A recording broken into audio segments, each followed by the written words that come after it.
Good morning, everybody. Welcome to the Kids Collective Eastside Church Digital Gathering.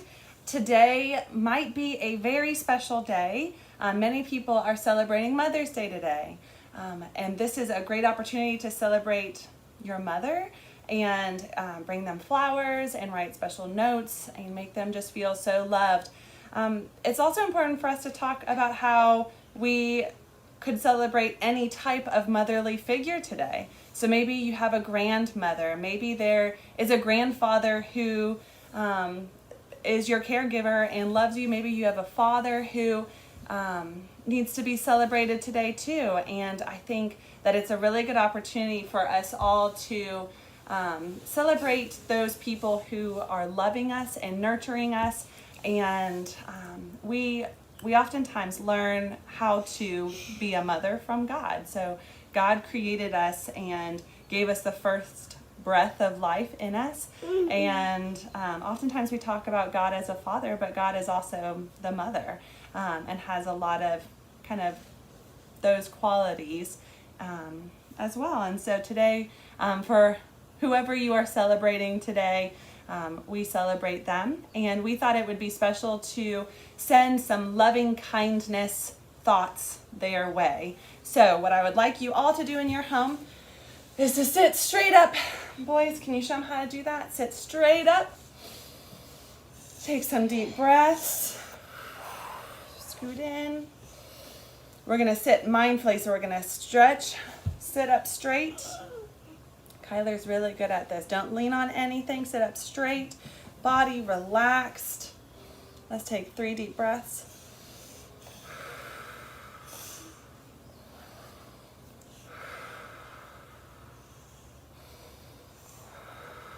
3. Okay, so for this loving kindness meditation, we are going to place our hand over our heart. So our heart beats blood through our bodies. So we're going to put our hand over our heart. And we are going to repeat this phrase to yourself. So you say, may I be happy. May I be happy. May I be safe. Safe. May I be safe. May I be peaceful. Peaceful. May I be kind. Kind. And now we're going to think about whoever it is that you are celebrating today. And we are going to think about that family member and repeat to ourselves, may you be happy. Yes. May you be safe. Yes. May you be safe. May you be peaceful. Yes. May you be kind. Now imagine all of the people in the world that we don't know. So there are lots of people that need to feel loving kindness, thoughts and prayers in their direction. So we're going to think about all of the people in the world that need this loving kindness, and we're going to repeat, and we're going to say, may you all be happy. May you all be happy. May you be happy. May you all be safe. Yes. May you all be safe. May you all be peaceful. May you all be peaceful. May you all be kind. Yes. And continue on your day and our time together, just spreading that happiness and kindness and lovingness to everyone that you meet. Enjoy today. Bye. Now's our time to do our lesson for Eastertide. Our liturgical color is white during the season of Easter and Eastertide.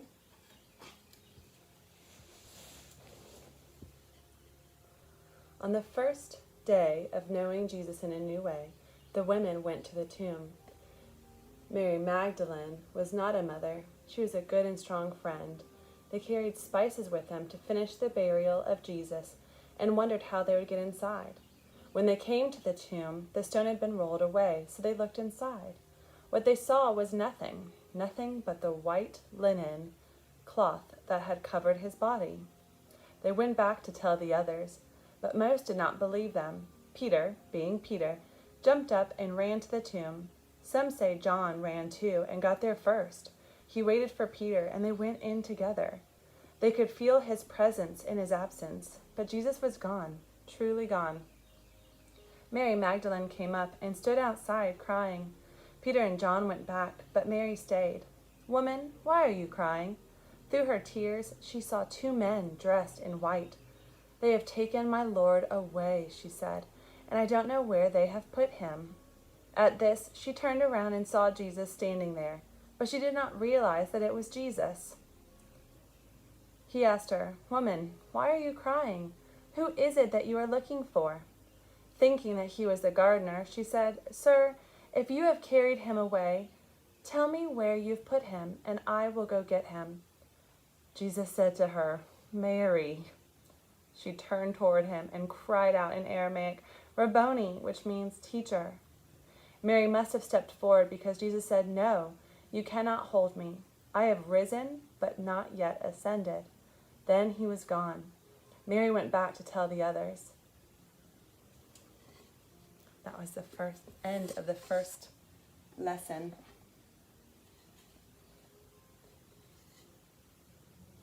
On the second Sunday in the season of Easter, we remember how in the afternoon of the first Easter, two of Jesus' followers made their way slowly to Emmaus, some 7 miles from Jerusalem. A stranger had joined them on their walk as they talked about the crucifixion, the empty tomb. "Do you remember how we were trapped in Egypt and Moses led us through the water into freedom? Do you remember how we were trapped in our freedom in the desert and God gave Moses the 10 Commandments to guide us? Do you remember how we were trapped in exile and the prophets said a child would lead us and that someone would come to suffer and die so that we might really be alive?" The stranger said. By this time they were in the village of Emmaus. The miles had passed quickly as the stranger talked. He was about to go on when the two asked him to stay, and so he did. When they ate supper in the inn, the stranger took a piece of bread. He gave thanks to it and broke it. Then he shared it with the two. That was when they knew who he was. It was Jesus. But in a moment he was gone. They sat at the table for a time talking. Now they knew why their hearts had burned within as they walked with him on the road. They got up slowly and hurried back to Jerusalem to tell the rest that he had been made known to them in the breaking of the bread.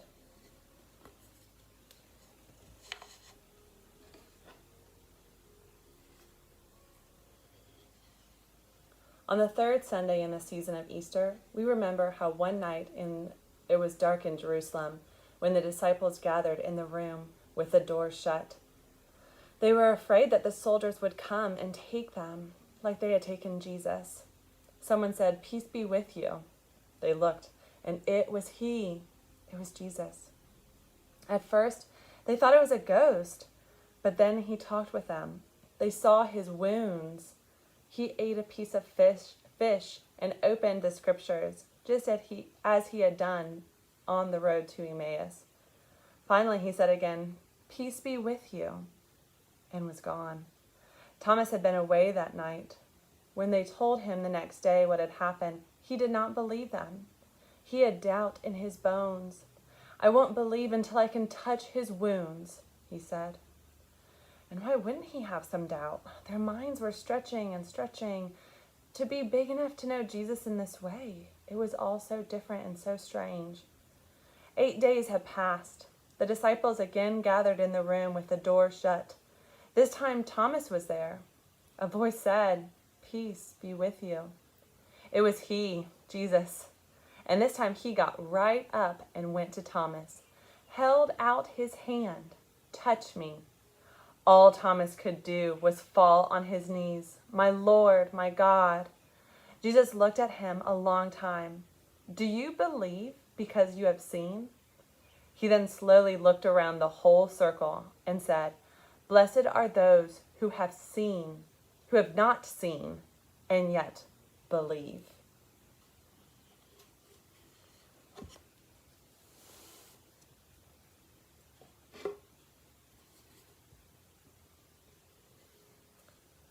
On the fourth Sunday in the season of Easter, we remember how the disciples went north to Galilee as Jesus had told them to do.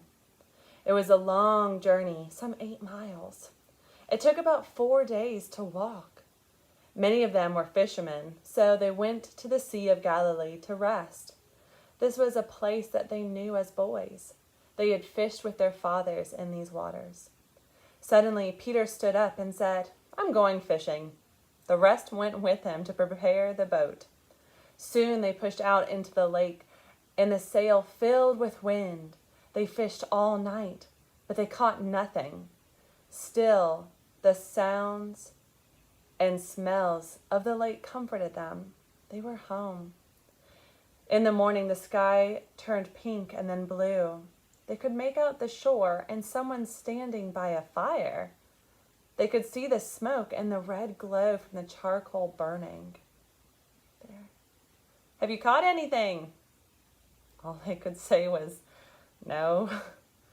"Throw your nets on the other side." What could they lose? They pulled in the empty nets and they threw them out on the other side. They could feel the fish moving as they held the ropes. John was not paying attention to the fish. He leaned over and watched the man moving along the shore. He said to Peter, "It is the Lord." Peter stood up. He jumped. He swam. He felt the sand underneath the feet and waded ashore.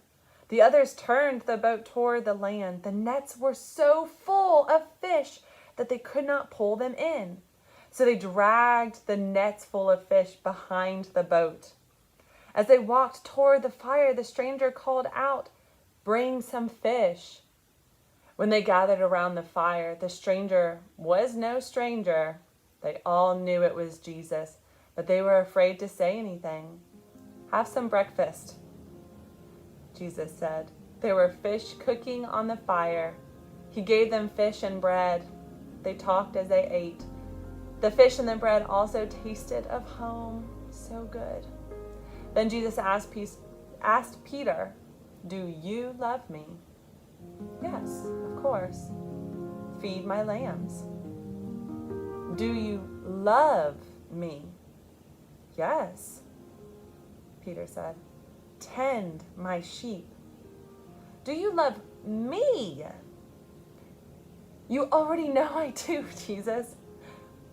"Feed my sheep," Jesus said. He then began to walk to Peter and talk to Peter about growing old and how you need help in old age. Sometimes people tell you what to do, even if you don't want them to. Years later, they wondered if Jesus had been preparing Peter for his own death in Rome as an old man. Jesus said, "Follow me." Did he mean all of them? No. Peter got up, and the two of them walked off along the shoreline. Peter looked back and saw John following them. What about this man? Will he die like the rest of us? It is not for you to know such things. Peter fell silent, and Jesus was gone.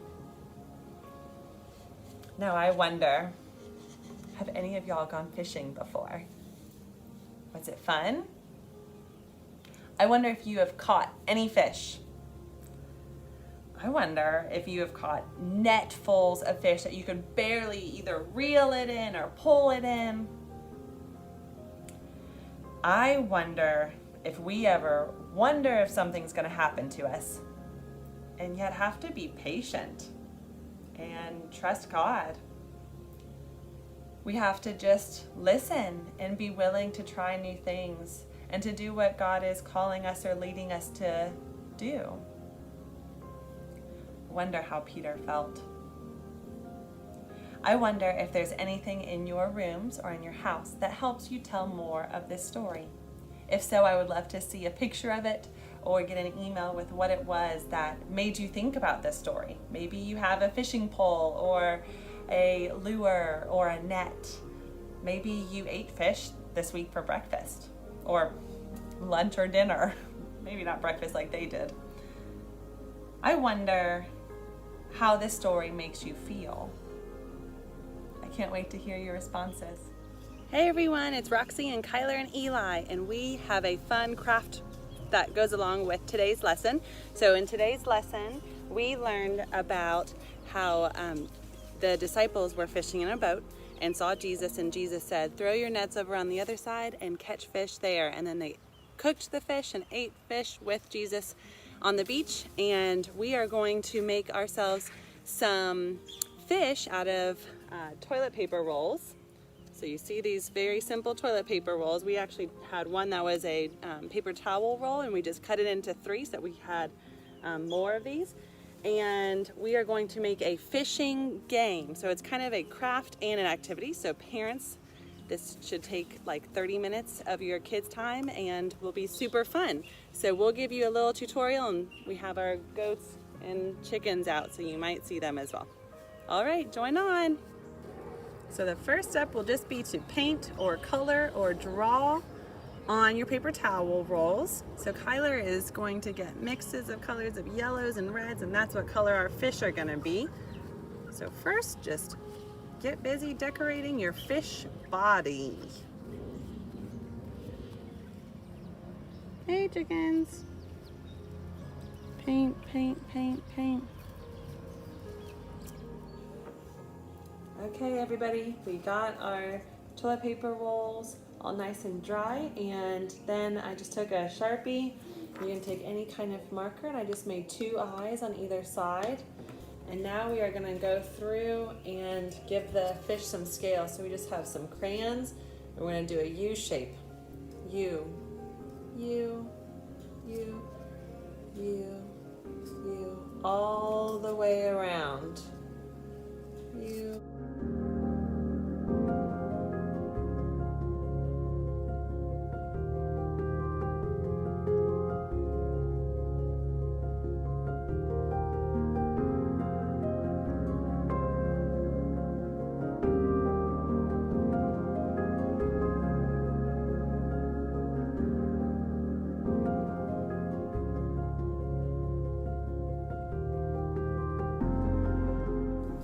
Everybody, while Kyler is going to keep doing the U shape for the scales all around the bottom of the fish, I'm going to start cutting out the tails of the fish.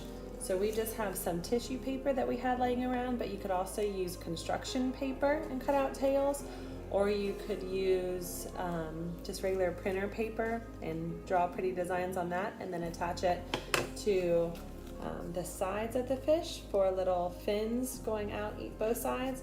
And then you could staple the bottom, or I don't have a stapler at home, so I'm going to hot glue gun them in to the bottom. So I'm just going to make a little tail shape, and I might make a few different ones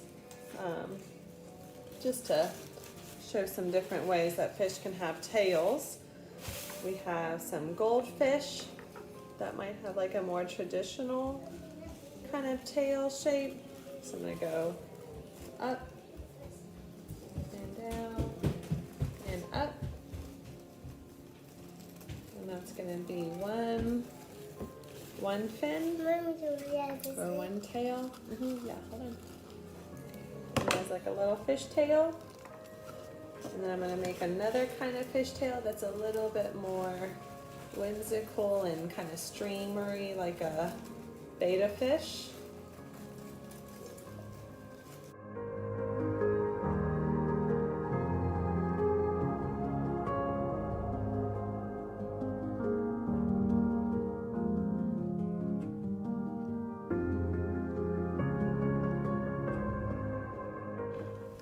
So once you have kind of long streamer looking ones like this, we're going to just fold it. Let's take them apart.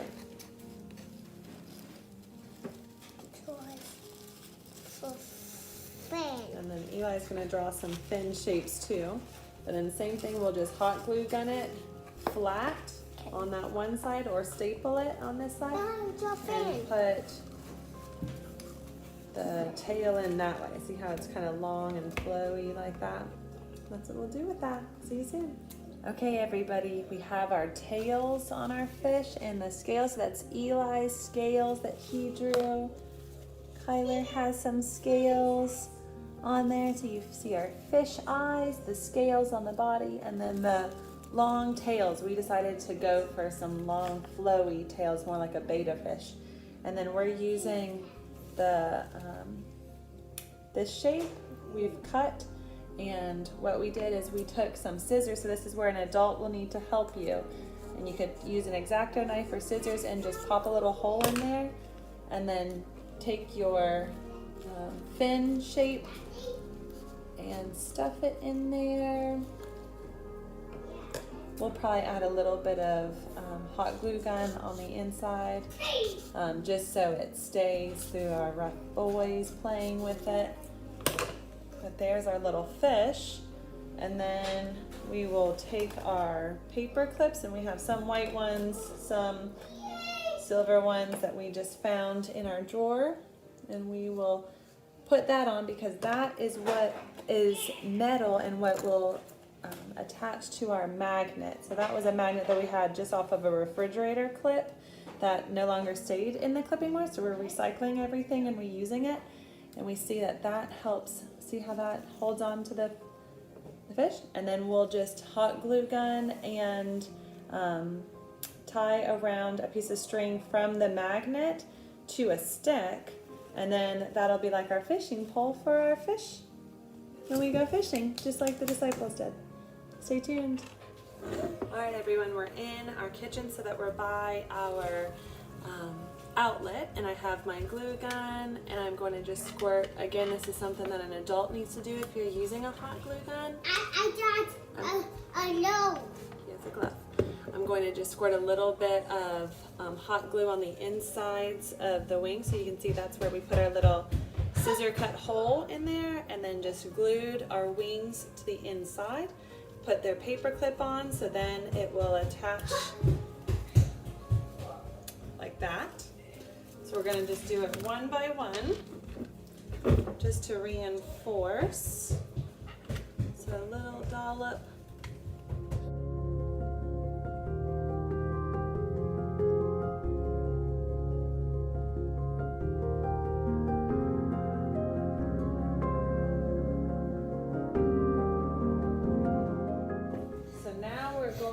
To take our string, and Kyler, we were able to find a little magnet from the back of a clip that we don't use anymore, so we're going to just do again another adult activity, but I'm going to put a little dollop of hot glue gun on the top and just wrap this around, so let it sit on it, cool down a little bit.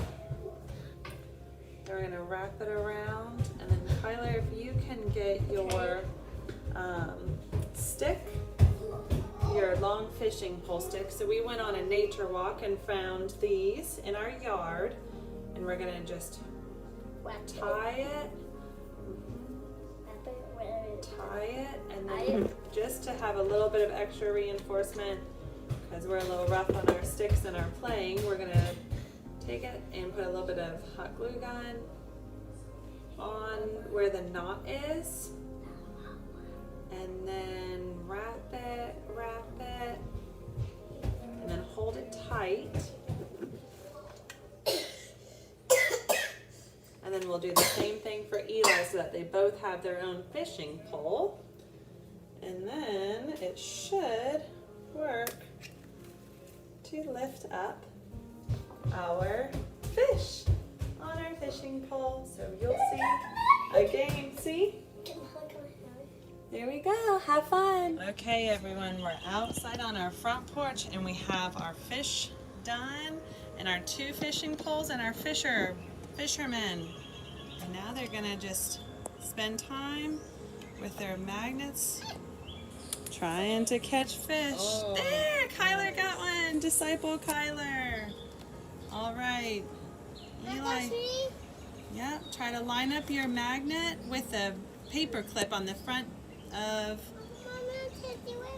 You can. There he goes. He got another one. Caught him.